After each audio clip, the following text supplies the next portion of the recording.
ವಿರಾಮದ ನಂತರ ಜಾತಕ ಫಲ ಕಾರ್ಯಕ್ರಮಕ್ಕೆ ಮತ್ತೊಮ್ಮೆ ಸ್ವಾಗತ. ಶಾಸ್ತ್ರಿಗಳೇ, ಈ ದಿನ 12 ರಾಶಿಗಳ ಫಲಾಫಲ ಯಾವ ರೀತಿಯಾಗಿದೆ? 12 ರಾಶಿಗಳ ಫಲಾಫಲ ತಿಳಿಯುವ ಮುನ್ನ ಈ ಹೊತ್ತಿನ ಗ್ರಹಸ್ಥಿತಿಯನ್ನು ಗಮನಿಸ್ಕೊಳ್ಳೋದಾದರೆ ಮೇಷರಾಶಿಯಲ್ಲಿ ಕುಜ ಇರತಕ್ಕಂಥದ್ದು, ವೃಷಭ ರಾಶಿಯಲ್ಲಿ ರವಿ, ಚಂದ್ರ, ಬುಧ, ಗುರು, ಶುಕ್ರ 5 ಗ್ರಹಗಳಿದ್ದಾವೆ.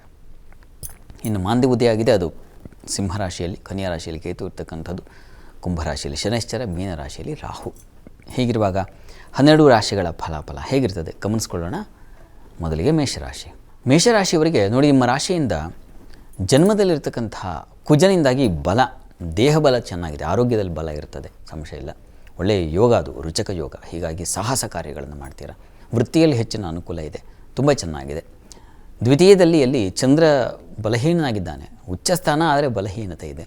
ಗುರು ಚೆನ್ನಾಗಿದ್ದಾನೆ, ಮೌಢ್ಯತೆ ಹೋಗಿದೆ, ಮತ್ತು ಬುಧ ಚೆನ್ನಾಗಿದ್ದಾನೆ. ಹೀಗಾಗಿ ವಾಕ್ಪಟುತ್ವ ಚೆನ್ನಾಗಿರುತ್ತೆ, ಮಾತಿನ ಕೌಶಲ್ಯ ಚೆನ್ನಾಗಿರುತ್ತೆ, ಒಳ್ಳೆಯ ಲಕ್ಷಣ ಅದು. ಹಣಕಾಸಿನ ಸಹಾಯವೂ ಉಂಟಾಗುತ್ತೆ. ಜೊತೆಗೆ ಈ ದಿವಸ ಮಾಂದಿ ಪಂಚಮದಲ್ಲಿದ್ದರೆ ಸ್ವಲ್ಪ ಬುದ್ಧಿ ಗೆಡುತ್ತೆ, ಅಂದರೆ ಬೌದ್ಧಿಕ ಆಲೋಚನೆ ಸ್ವಲ್ಪ ಕುಂಠಿತವಾಗುತ್ತೆ, ಕುಸಿಯುತ್ತೆ. ಹೀಗಾಗಿ ಹಿರಿಯರ ಸಲಹೆ ತಗೊಳ್ಳಿ. ಮತ್ತು ಈ ದಿವಸ ಮಕ್ಕಳಲ್ಲಿ ಮನಸ್ತಾಪ ಉಂಟಾಗುತ್ತೆ, ಆಲೋಚನಾ ಶಕ್ತಿ ಕಳ್ಕೊಂಡು ಮಕ್ಕಳ ಮೇಲೆ ರೇಗಾಟ ಶುರುವಾಗುತ್ತೆ. ಇದರ ನಿವಾರಣೆಗೆ ಈಶ್ವರ ಸನ್ನಿಧಾನದಲ್ಲಿ ಒಂದು ರುದ್ರಾಭಿಷೇಕ ಮಾಡಿಸಿ. ಇನ್ನು ವೃಷಭ ರಾಶಿಯವರಿಗೆ ದಿವಸ ಸ್ವಲ್ಪ ಮಟ್ಟಿಗೆ ಆರೋಗ್ಯ ವ್ಯತ್ಯಾಸ ಸೂಚಿಸ್ತಾ ಇದೆ, ಹುಷಾರು. ಅದರ ಹೊರತಾಗಿ ದಿವಸ ವೃತ್ತಿಯಲ್ಲಿ ತುಂಬ ಚೆನ್ನಾಗಿದೆ, ಅನುಕೂಲಕರವಾಗಿದೆ. ಪ್ರಯಾಣದಲ್ಲಿ ಸ್ವಲ್ಪ ತೊಂದರೆ ಸೂಚಿಸ್ತಾ ಇದೆ. ಮತ್ತು ಬಹಳ ಮುಖ್ಯವಾಗಿ ಬೆಟ್ಟ ಗುಡ್ಡ ಪ್ರದೇಶಗಳಲ್ಲಿರೋರು ಸ್ವಲ್ಪ ಹುಷಾರು. ವಿಷ ಜಂತುಗಳ ಭಯ ಇದೆ.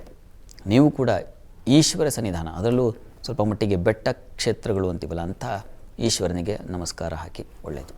ಇನ್ನು ಮಿಥುನ ರಾಶಿಯವರಿಗೆ ಈ ದಿವಸ ಸ್ವಲ್ಪ ವ್ಯಯ ಹೆಚ್ಚು. ಧನಾಧಿಪತಿ ಬಲಹೀನನಾಗಿದ್ದಾನೆ ಚಂದ್ರ, ಹೀಗಾಗಿ ಹಣ ಖರ್ಚಾಗುತ್ತೆ. ಸ್ತ್ರೀಯರಿಗೆ ಹೆಚ್ಚಿನ ಖರ್ಚು, ವ್ಯಯ ಸೂಚಿಸ್ತಾ ಇದೆ. ಲಾಭ ಇಲ್ಲ ಅಂತಾರಲ್ಲ, ಲಾಭವೂ ಇದೆ, ಖರ್ಚು ಇದೆ. ಲಾಭಾಧಿಪತಿ ಲಾಭದಲ್ಲಿದ್ದಾಗ ಲಾಭ ಬರ್ತದೆ. ಈ ಪೆಟ್ರೋಲಿಯಮು, ಎಲೆಕ್ಟ್ರಾನಿಕ್ಸು, ಆಟೋಮೊಬೈಲ್ಸ್ ಇಂಥ ಕ್ಷೇತ್ರಗಳಲ್ಲಿರೋರಿಗೆ ಲಾಭ ಇದೆ. ಸಾಹಸದಿಂದ ಲಾಭ ಮಾಡ್ತೀರಾ. ಮತ್ತು ಹಿರಿಯರಿಂದ, ಅಣ್ಣಂದಿರಿಂದ ಅನುಕೂಲ ಆಗುತ್ತೆ. ಈ ದಿವಸ ಚೆನ್ನಾಗಿದೆ. ಸ್ವಲ್ಪ ತೊಡಕು ಅಷ್ಟೇ, ಸಣ್ಣ ಪುಟ್ಟ. ಇದರ ನಿವಾರಣೆಗೆ ಸ್ವಲ್ಪ ಭಯದ ವಾತಾವರಣವೂ ಇದೆ ಈ ದಿವಸ. ಹೀಗಾಗಿ ದುರ್ಗಾ ಪ್ರಾರ್ಥನೆ ಮಾಡ್ಕೊಳ್ಳಿ, ದುರ್ಗಾ ಸನ್ನಿಧಾನದಲ್ಲಿ ಕ್ಷೀರಾಭಿಷೇಕ ಮಾಡಿಸಿ, ಅನುಕೂಲ ಆಗುತ್ತೆ.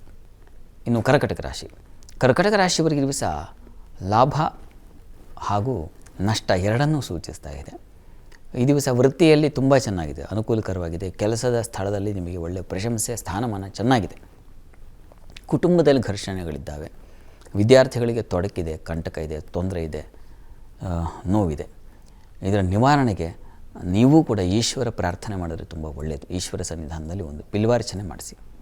ಇನ್ನು ಸಿಂಹರಾಶಿಯವರಿಗೆ ಆರೋಗ್ಯದಲ್ಲಿ ವ್ಯತ್ಯಾಸ ಸೂಚಿಸ್ತಾ ಇದೆ. ವೃತ್ತಿಯಲ್ಲೂ ಅಷ್ಟೇ ಬಲವಿಲ್ಲ, ಬಹಳ ಬಲಹೀನತೆಯನ್ನು ಸೂಚಿಸ್ತಾ ಇದೆ. ಕೆಲಸದ ಒತ್ತಡ ಹೆಚ್ಚಾಗಿದೆ.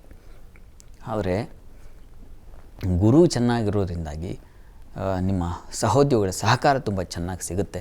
ಅವರಿಂದ ನೀವು ದಾಟ್ತಿರೋ ಕಷ್ಟವನ್ನು. ದೈವಾನುಕೂಲ ತುಂಬ ಚೆನ್ನಾಗಿದೆ, ಹೀಗಾಗಿ ಅನುಕೂಲ ಆಗುತ್ತೆ, ಆತಂಕ ಬೇಡ.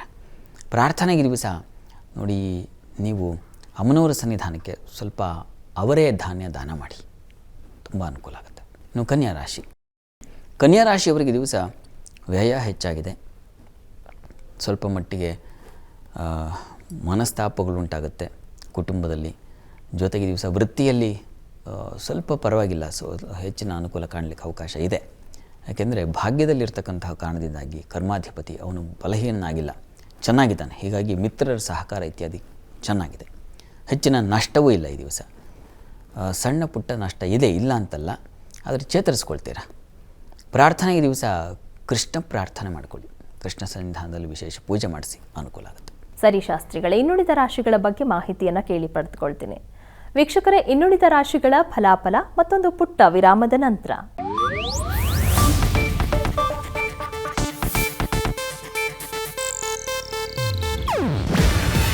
ಇದು ಏಷ್ಯಾನೆಟ್ ನ್ಯೂಸ್ ನೆಟ್ವರ್ಕ್ ಪ್ರಸ್ತುತಿ. ನೀವು ನೋಡ್ತಿದ್ದೀರಾ ಏಷ್ಯಾನೆಟ್ ಸುವರ್ಣ ನ್ಯೂಸ್.